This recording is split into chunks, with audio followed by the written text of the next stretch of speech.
शांति। आज प्यारे बाबा के 28 तारीख के महावाक्य हैं।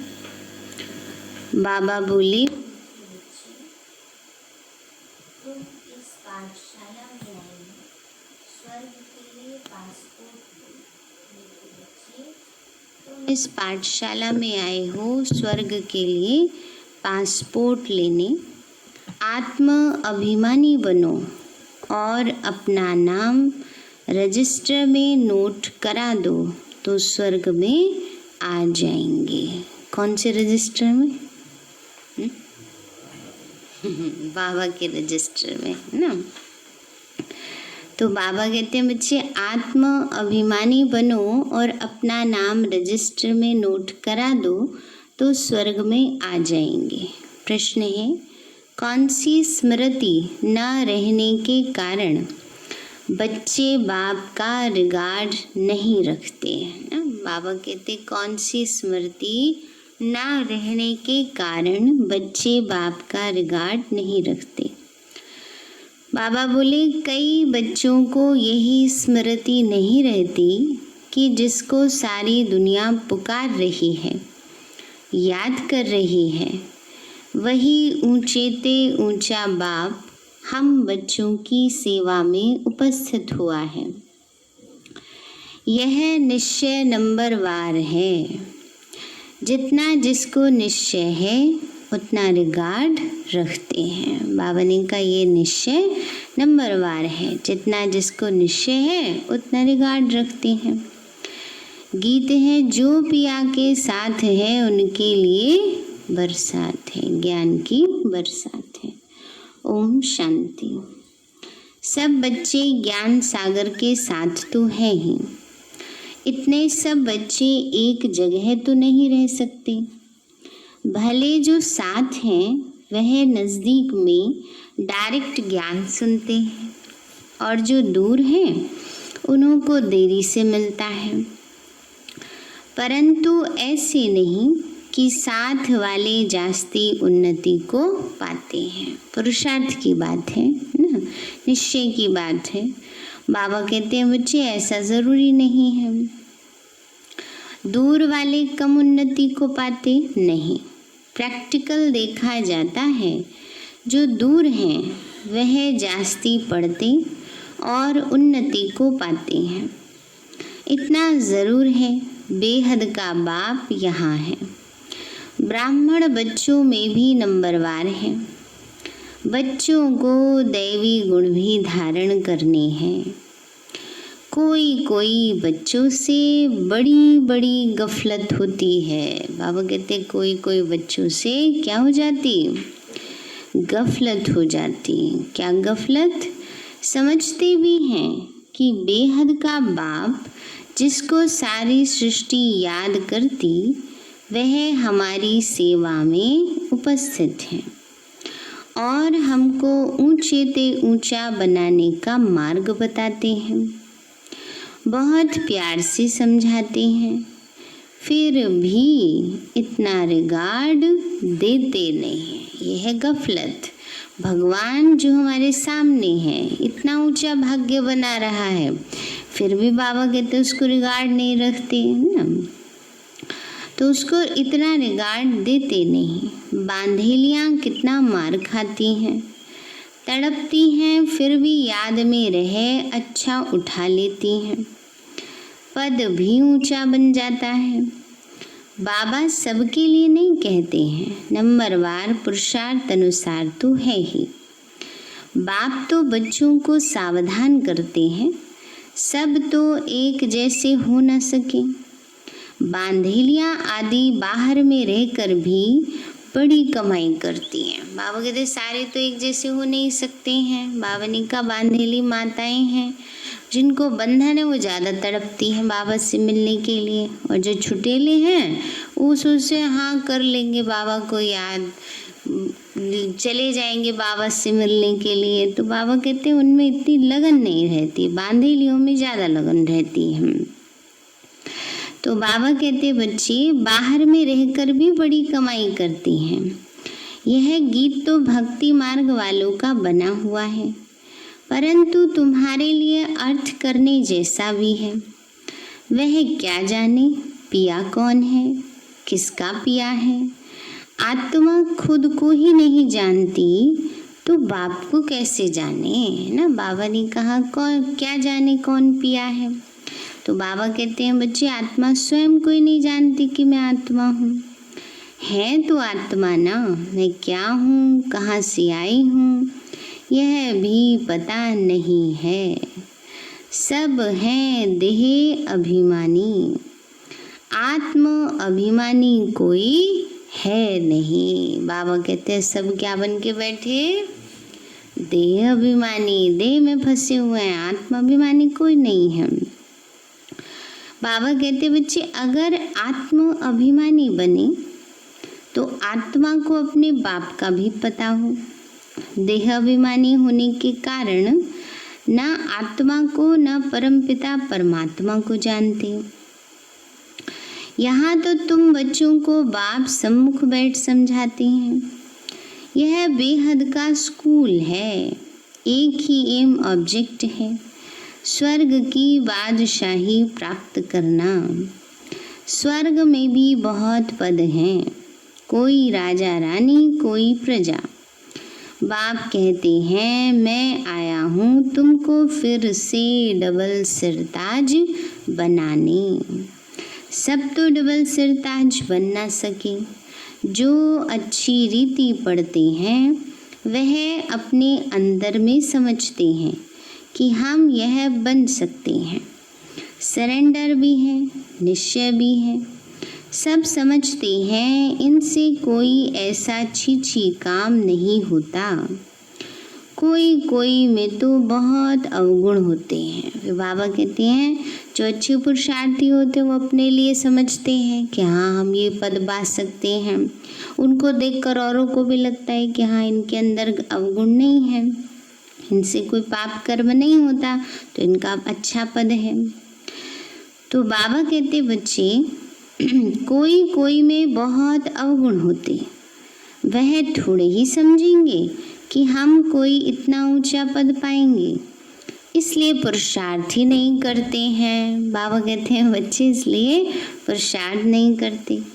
बाप से पूछिए कि मैं ये बन सकता हूँ तो बाबा तो झट बताएंगे, है ना। बाबा से पूछिए कि बाबा हमारा ये पुरुषार्थ है, ऐसी हमारी अवस्था है, तो क्या हमें ये पद मिलेगा, तो बाबा बता देंगे। सबसे पहले तो अपनी बुद्धि बता देगी ना कि मिलेगा या नहीं। बाबा कहते हैं अपने को देखेंगे तो झट समझेंगे बरोबर मैं ऊंचा पद नहीं पा सकता हूँ। लक्षण भी तो चाहिए ना। सतयुग त्रेता में तो ऐसी बातें होती नहीं, वहाँ है प्रारब्ध। बाद में जो राजाएं होते हैं वह भी प्रजा को बहुत प्यार करती। यह तो माता पिता है, यह भी तुम बच्चे ही जानते हो।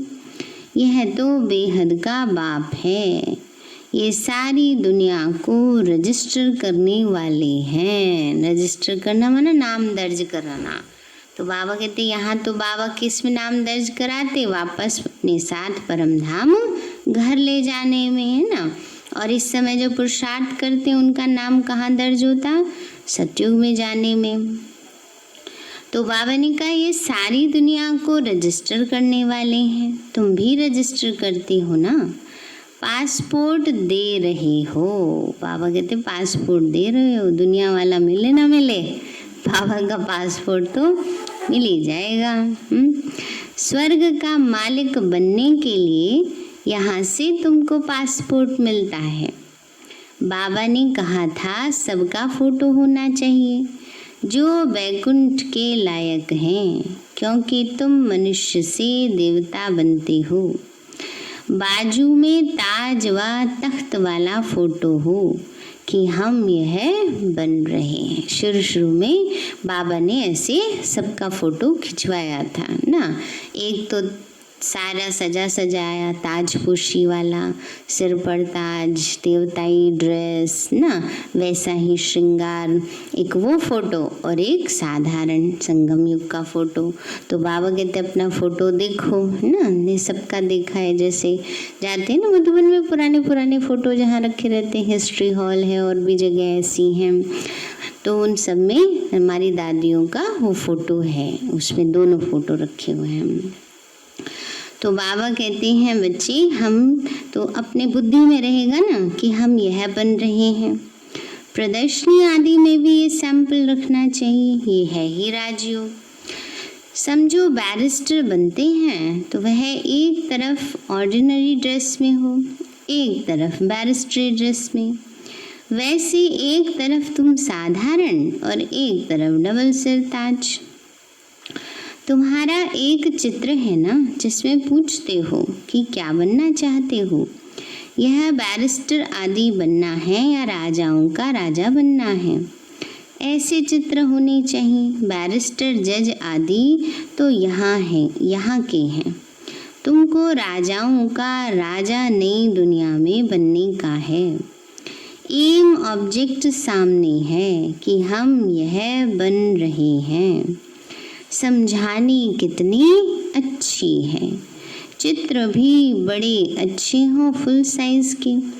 वह बैरिस्टरी पढ़ते हैं तो योग बैरिस्टर से हैं, बैरिस्टर ही बनते हैं। इनका योग परम पिता परमात्मा से है तो डबल सिरताज बनते हैं। अब बाप समझाते हैं बच्चों को एक्ट में आना चाहिए। लक्ष्मी नारायण के चित्र पर समझाना बहुत सहज होगा। हम यह बन रहे हैं तो तुम्हारे लिए ज़रूर नई दुनिया चाहिए। नरक के बाद है स्वर्ग। अभी ये है पुरुषोत्तम संगम युग। यह पढ़ाई कितना ऊंचा बनाने वाली है। इसमें पैसे आदि की दरकार नहीं है। बाबा कहते हैं पढ़ाई बहुत ऊंचा बनाने वाली है, तो इसमें पैसे आदि की बात नहीं है। कोई ये नहीं कि बहुत भारी फीस है। आजकल तो जितनी ऊंची पोस्ट उतनी उसकी कोचिंग महंगी होती है ना। तो बाबा कहते हैं ऐसी पढ़ाई होती है ऊंची ऊंची तो उसमें पैसे भी बहुत लगते हैं। पढ़ाई का शौक होना चाहिए। एक आदमी बहुत गरीब था, पढ़ने के लिए पैसे नहीं थे, फिर पढ़ते पढ़ते मेहनत करके इतना साहूकार हो गया था जो क्वीन विक्टोरिया का मिनिस्टर बन गया था, है ना। बहुत ऐसे मिसाल हैं कि बस बचपन में गरीब थे, गरीबी में पढ़ाई पढ़ी, लेकिन पढ़ लिख करके ऊंचा पद पा लिया। तो अभी तुम कितने गरीब हो, बाप कितना ऊंचा पढ़ाते हैं, इसमें सिर्फ बुद्धि से बाप को याद करना है। बत्ती आदि जगाने की भी दरकार नहीं है। बाबा कहते हैं ऐसे भी नहीं कि लाइट की कोई खास जरूरत है। बाबा कहते हैं तो बुद्धि से बाबा को याद करना है। कहाँ भी बैठे याद करो, परंतु माया ऐसी है जो बाप की याद ही भुला देती है। याद में ही विघ्न पड़ते हैं। यही तो युद्ध है ना। आत्मा पवित्र बनती ही है बाप को याद करने से। पढ़ाई में माया कुछ नहीं करती। पढ़ाई से याद का नशा ऊंचा है, इसलिए प्राचीन योग गाया हुआ है। योग और ज्ञान कहा जाता है। योग के लिए ज्ञान मिलता है, ऐसे ऐसे याद करो ना। योग कैसे लगाना है ये ज्ञान बाबा देते हैं, इसलिए पहला सब्जेक्ट ज्ञान है। योग तो लगा ही हुआ था, पहले से लगा हुआ है योग, है ना। बचपन से किससे के साथ लगा हुआ है ये अंतर है ना। बचपन में बुद्धि किससे लगी थी, माँ बाप से थी, फ्रेंड से थी, बड़े हुए और बढ़ता गया बुद्धि का विस्तार। तो जिससे बुद्धि हमारी लगी हुई है उसी से हमारा योग है। अब बाबा ने ज्ञान दिया है कि तुम कौन हो और किससे तुम्हें अपनी बुद्धि की तार जोड़नी है। तो बाबा कहते हैं बच्चे योग के लिए ज्ञान मिलता है, ऐसे ऐसे याद करो। और फिर सृष्टि चक्र का भी ज्ञान है। रचयिता और रचना के आदि मध्य अंत को और कोई नहीं जानते। भारत का प्राचीन योग सिखलाते हैं। प्राचीन तो कहा जाता है नई दुनिया को, उनको फिर लाखों वर्ष दे दिए हैं। कल्प की आयु भी अनेक प्रकार की बताते हैं, कोई क्या कहते कोई क्या कहते। यहाँ तुमको एक ही बाप पढ़ा रहे हैं। बाबा कहते हैं बच्चे, दुनिया में तो कल्प की आयु भी कितनी बताते हैं। अभी बाबा कहते हैं बच्चे, यहाँ तुम्हें एक बाप पढ़ाते हैं और सही सही बताते हैं कि कल्प 5000 वर्ष का है। तो बाबा कहते हैं बच्चे, यहाँ तुमको एक ही बाप पढ़ा रहे हैं, तुम बाहर में भी जाएंगे तुमको चित्र मिलेंगे। यह तो व्यापारी है ना। बाबा कहते कपड़े पर छप सकते हैं। अगर किसी के पास बड़ी स्क्रीन प्रेस ना हो तो आधा आधा कर दें, फिर जॉइंट ऐसा कर लेते जो पता भी नहीं पड़ता। अब इतने बड़े बड़े जो पोस्टर्स होते हैं, इतने बड़े होर्डिंग होते हैं, थोड़ी कोई एक साथ ही सब निकल जाते हैं ना, आधा आधा करके भी निकाला जाता है। तो बाबा कहते हैं बच्चे, बेहद का बाप बड़ी सरकार कहते हैं। सबसे बड़ी सरकार तो वही है ना, शिव बाबा ही है। तो इसलिए बाबा कहते बेहद का बाप बड़ी सरकार कहते, कोई छपा कर दिखाए तो मैं उनका नाम बाला करूँगा। यह चित्र कपड़े पर छपाए कोई विलायत ले जाए तो तुमको एक एक चित्र का कोई 5-10 हज़ार भी देंगे। पैसे तो वहाँ ढेर हैं, बन सकते हैं। इतनी बड़ी बड़ी प्रेस है। शहरों की सीनरियाँ ऐसी ऐसी छपती हैं जो बात मत पूछो। यह भी छप सकते हैं। यह तो ऐसी फर्स्ट क्लास चीज़ है, कहेंगे सच्चा ज्ञान तो इसमें ही है। और कोई के पास तो है ही नहीं, किसी को पता ही नहीं है। फिर समझाने वाला भी इंग्लिश में होशियार चाहिए। इंग्लिश तो सब जानते हैं, उन्हों को भी ऐसे संदेश तो देना है ना। वही विनाश अर्थ निमित्त बने हुए हैं ड्रामा अनुसार। बाबा ने बताया है, उन्हों के पास बॉम्ब्स आदि ऐसे ऐसे हैं जो दोनों अगर आपस में मिल जाएं तो सारे विश्व के मालिक बन सकते हैं। उस समय रूस और अमेरिका दो बहुत बड़ी पावर थी। अमेरिका तो अभी भी बड़ी पावर कहलाई जाती है, लेकिन अभी तो काफ़ी टुकड़े हो गए अमेरिका के भी, रूस के भी। तो बाबा कहते हैं अगर ये दोनों आपस में मिल जाएं तो सारे विश्व पर राज कर सकते हैं। बाबा कहते हैं बच्चे, परंतु यह ड्रामा ही ऐसा बना हुआ है जो तुम योग बल से विश्व की बादशाही लेते हो। हथियार आदि से विश्व के मालिक बन न सके। वो है साइंस और तुम्हारी है साइलेंस। सिर्फ बाप को और चक्र को याद करो, आप समान बनाओ। तुम बच्चे योग बल से विश्व की बादशाही ले रहे हो। वह आपस में लड़ेंगे भी ज़रूर और माखन बीच में तुमको मिल जाना है। बाबा कहते हैं वो आपस में लड़ेंगे और माखन बीच में तुम खाओगे, माना स्वर्ग की बादशाही का सुख हम लेंगे। कृष्ण के मुख में माखन का गोला दिखाते हैं। कहावत भी है, दो आपस में लड़े और बीच में माखन तीसरा खा गया। है भी ऐसे, सारे विश्व की राजाई का माखन तुमको मिलता है तो तुमको कितनी खुशी होनी चाहिए। वाह बाबा, आपकी तो कमाल है। नॉलेज तो आपकी ही है, बड़ी अच्छी समझानी है।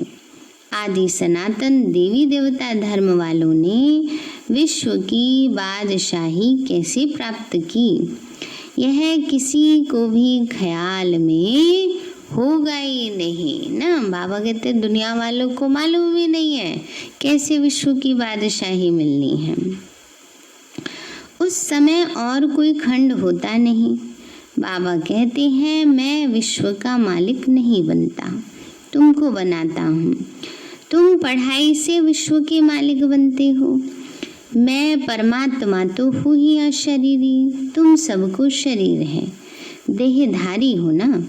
तो ब्रह्मा विष्णु शंकर को भी सूक्ष्म शरीर है। जैसे तुम आत्मा हो वैसे मैं भी परम आत्मा हूँ। मेरा जन्म दिव्य और अलौकिक है ना। बाबा ने कहा बच्चे मेरा जन्म दिव्य और अलौकिक है और कोई भी ऐसे जन्म नहीं लेते, यह मुकर्रर है। ये सब ड्रामा में नूंद है। कोई अभी मर जाते, यह भी ड्रामा में नूंद है। ड्रामा की समझानी कितनी मिलती है, समझेंगे नंबरवार। बाबा कहते हैं बच्चे कोई शरीर छोड़ देता, वो भी ड्रामा में नूंद है। कोई दुनिया में चले जाते, वो भी ड्रामा में नूंद है। बाबा कहते बाबा कितना ड्रामा का समझाने हम बच्चों को देते हैं। तो बाबा कहते उसी अनुसार निश्चय बुद्धि होकर चलना है, लेकिन नंबरवारी समझते हैं। कोई तो डल बुद्धि होते हैं। 3 ग्रेड्स होती हैं ना। पिछाड़ी की ग्रेड वाले को डल कहा जाता है। खुद भी समझते हैं ये फर्स्ट ग्रेड में है, ये सेकंड में है। प्रजा में भी ऐसे ही है। पढ़ाई तो है ही, बच्चे जानते हैं यह पढ़कर हम सो डबल सिरताज बनेंगे। हम डबल सिरताज थे, फिर सिंगल ताज, फिर 9 ताज बने। और अभी तो क्या है सब, अभी है सब मोहताज, हर चीज़ में मोहताज बन गए हैं, है ना। इसलिए बाबा कहते हैं बच्चे कहाँ डबल ताज, सिंगल ताज, और फिर अब देखो क्या हाल। जैसा कर्म वैसा फल कहा जाता है।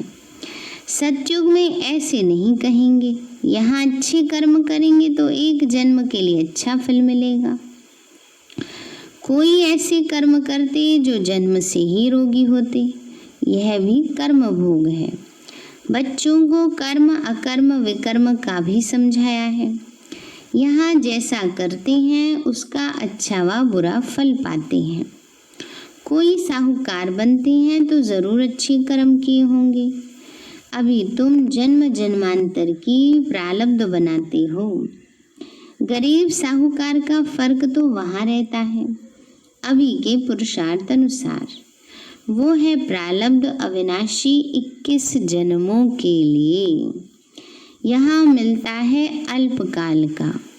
कर्म तो चलता है ना, यह कर्म क्षेत्र है। सतयुग है स्वर्ग का कर्म क्षेत्र, वहाँ विकर्म होता नहीं। ये सब बातें बुद्धि में धारण करने की है। बाबा कहते सतयुग में पाप कर्म का ज्ञान ही नहीं है ना, 5 विकार ही नहीं है, इसीलिए कर्म अकर्म है, अच्छे कर्म है। कोई विरले हैं जो सदैव पॉइंट्स लिखते रहते हैं, चार्ट भी लिखते लिखते फिर थक जाते हैं। तुम बच्चों को पॉइंट्स लिखनी चाहिए। क्या कह रहे हैं बाबा? बच्चों को पॉइंट्स लिखने चाहिए, याद रहे ना, बार बार रिपीट कर सकें।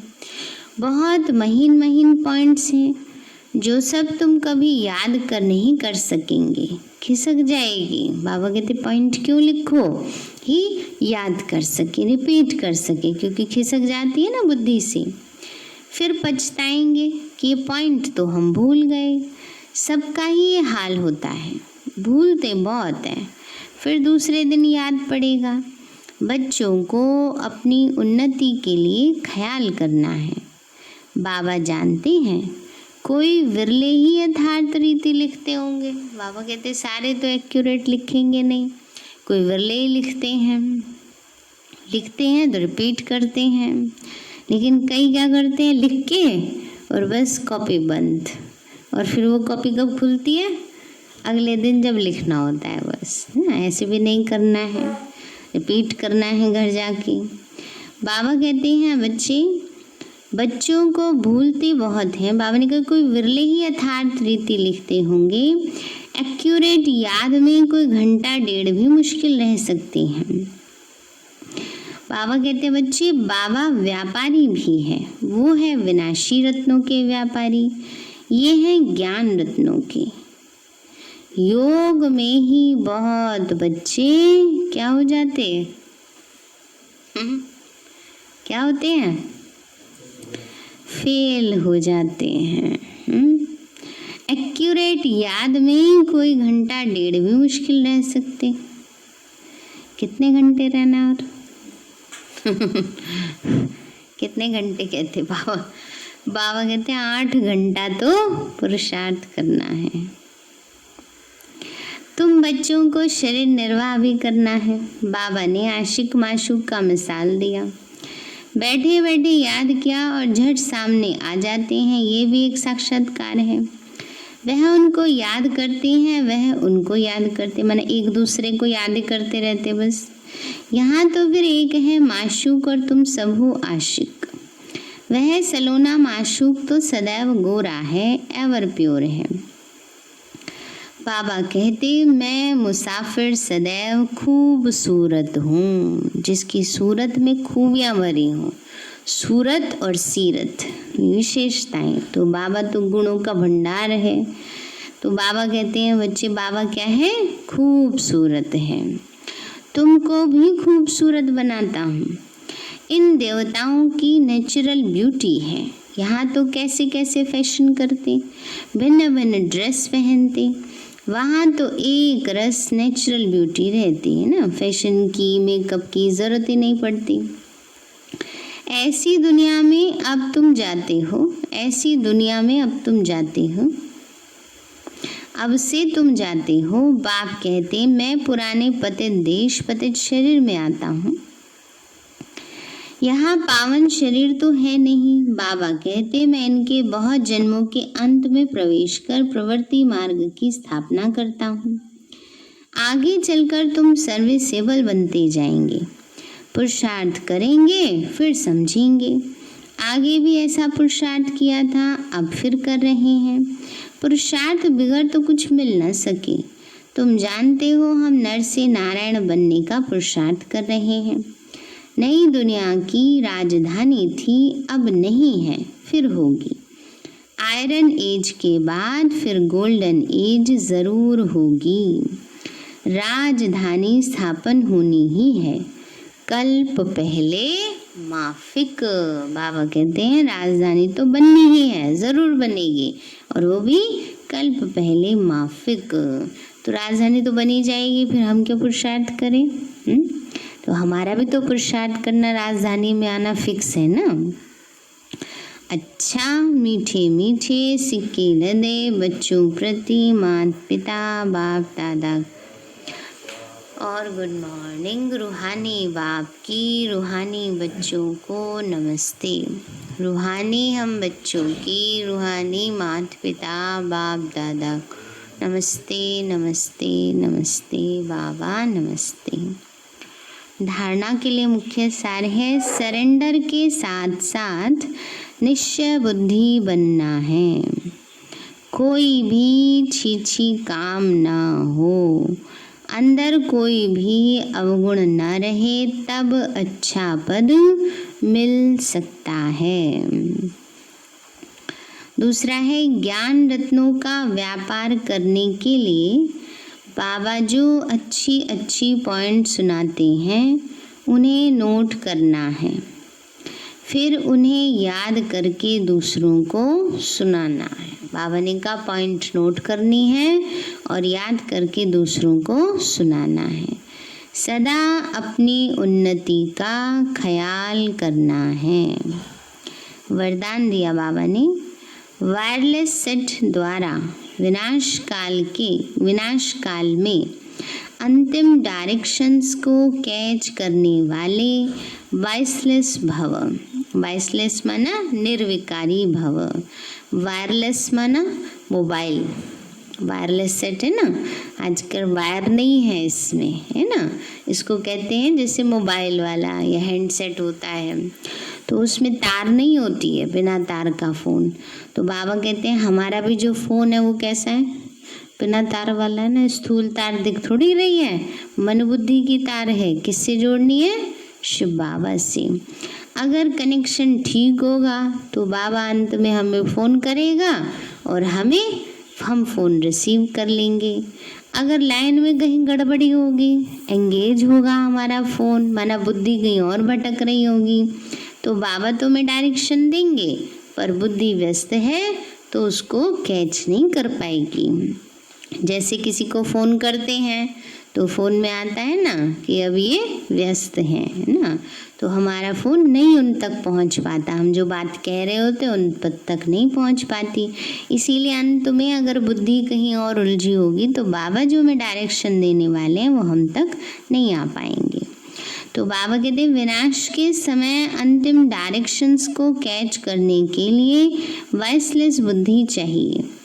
जैसे वे लोग वायरलेस सेट द्वारा एक दूसरे तक आवाज़ पहुंचाते हैं, यहाँ है वॉइसलेस की वायरलेस, माना बुद्धि निर्विकारी होगी, वही वायरलेस सेट है हमारे लिए। इस वायरलेस द्वारा आपको आवाज़ आएगा कि इस सेफ स्थान पर पहुंच जाओ। जो बच्चे बाप की याद में रहने वाले वॉइसलेस हैं, जिन्हें अशरीरी बनने का अभ्यास है, वे विनाश में विनाश नहीं होंगे, लेकिन स्वेच्छा से शरीर छोड़ेंगे। स्लोगन है योग को किनारे कर कर्म में बिजी हो जाना, यही अलबेलापन है। योग को किनारे कर कर्म में बिजी हो जाना कि पहले काम निपटा ले फिर योग करेंगे ना। अरे काम करते करते बाबा को याद करो, तो यही क्या है, अलबेलापन है। सारे हैं मीठे बच्चे, तुम इस पाठशाला में आए हो स्वर्ग के लिए पासपोर्ट लेने। आत्म अभिमानी बनो और अपना नाम रजिस्टर में नोट करा दो तो स्वर्ग में आ जाएंगे। प्रश्न है कौन सी स्मृति न रहने के कारण बच्चे बाप का रिगार्ड नहीं रखते। बाबा बोले कई बच्चों को यही स्मृति नहीं रहती जिसको सारी दुनिया पुकार रही है, याद कर रही है, वही ऊंचे से ऊंचा बाप हम बच्चों की सेवा में उपस्थित हुआ है। यह निश्चय नंबरवार है, जितना जिसको निश्चय है उतना रिगार्ड रखते हैं। गीत है जो पिया के साथ है उसके लिए ज्ञान की बरसात है। अच्छा, ओम शांति। मीठे बाबा, आपने हमें सब कुछ दिया, आपका पदम गुणाबार शुक्रिया। प्यारे बाबा, आप हमें ज्ञान, गुण, शक्तियों, वरदानों और सद्बुद्धि से भरपूर करते हो, आपका बार बार शुक्रिया। मीठे बाबा, आपने मुझ आत्मा को, इस सेवा स्थान को, विश्व की सर्व आत्माओं को निर्विघ्न बनाया, आपका बार बार शुक्रिया। प्रकृति के पांचों तत्वों का भी शुक्रिया, साइंस के साधनों का भी शुक्रिया, लौकिक अलौकिक परिवार का भी शुक्रिया। हे तन, तुम्हारा भी शुक्रिया। विश्व की सर्वात्माओं का और ब्रह्मांड की सारी शक्तियों का सब प्रकार का सहयोग देने के लिए शुक्रिया। मीठे बाबा, मुझ आत्मा ने जाने अनजाने में जिन भी आत्माओं को मनसा वाचा कर्मणा दुख दिया है, मैं उन सभी से क्षमा चाहती हूँ। मुझे क्षमादान दिलाओ। और जिन आत्माओं ने मुझे दुख दिया है, विघ्न रूप बने हैं, मैं उन सभी को दिल से क्षमा करती हूँ। सबका कल्याण हो, सबको सुख शांति सद्बुद्धि मिले और बाबा के सेंटर की सेवाएं खूब बढ़ती जाएं। शिव बाबा से सारी शक्तियाँ मुझ आत्मा में समा रही हैं, पूरे शरीर में फैल रही हैं, पूरे घर में फैल रही हैं, पूरी कॉलोनी में फैल रही हैं, पूरे देश पूरी दुनिया में फैल रही हैं। सब प्रकार के वायरस नष्ट होते जा रहे हैं। मैं आत्मा परम धाम में चमकती हुई मणि हूँ। सतयुग में पावन देवताई शरीर में हूँ। मैं अष्टभुजाधारी देवी दुर्गा हूँ। मैं विघ्न विनाशक गणेश हूँ। मैं बाबा की छत्र छाया में पलने वाली सर्वश्रेष्ठ ब्राह्मण आत्मा हूँ। मैं फरिश्ता हूँ। ओम शांति।